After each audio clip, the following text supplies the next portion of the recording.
В Таджикистане произошел громкий и масштабный взрыв. Все напуганы. Подписывайтесь на обновления и точно будете в курсе всего самого важного. В Душанбе, недалеко от здания Института искусств, 28 апреля взорвалась АЗС компании Sora Oil, в результате чего возник пожар. МВД Таджикистана сообщило, что в результате взрыва пострадал один человек, который скончался в больнице.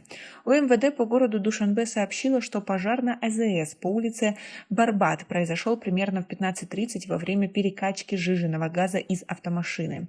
Пожар полностью потушен сотрудниками пожарно-спасательной службы Душанбе, отмечается в сообщении.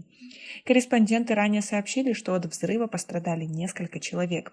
Некоторые пользователи соцсетей написали, что на автозаправке произошло сразу несколько взрывов. آن کسی آسیب ندیده است، اما به اطلاع پلیس شهر دوشنبه یک نفر در این حادثه جراحت‌ها برداشته در بیمارستان جان باخته است.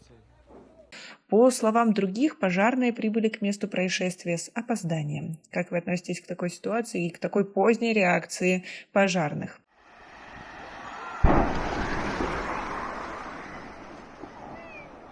ساعت 3:28 اپریل در روبروی دانشکده صنعتی تاجیکستان پی هم 3 انفجار و به دنبالش آتش‌سوزی شدید رخ داد. Напомним, 21 февраля этого года на автозаправочной станции в Кубадионском районе произошел взрыв, вызвавший пожар. В результате один человек погиб, пострадали 13 человек.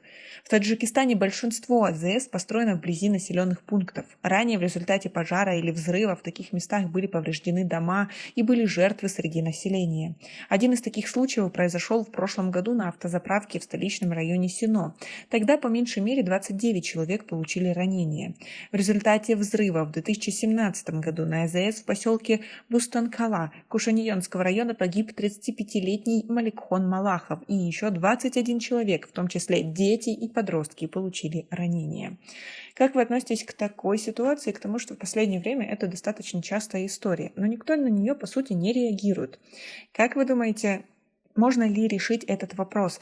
Может, стоит вынести все АЗС за пределы города, таким образом обезопасить местное население? Но тогда у водителей возникнет очень много проблем с тем, чтобы заправиться, и, наверное, многие будут против этой идеи. Но с другой стороны, за этими АЗС сейчас никто не следит, и неизвестно, какая будет следующая и сколько жертв будет при новом взрыве. Как вы относитесь к такой ситуации? Как вы думаете, кто должен за это нести наказание? И должен ли вообще? У нас пока на этом все. Оцените наше видео подпиской и лайком. До скорой встречи.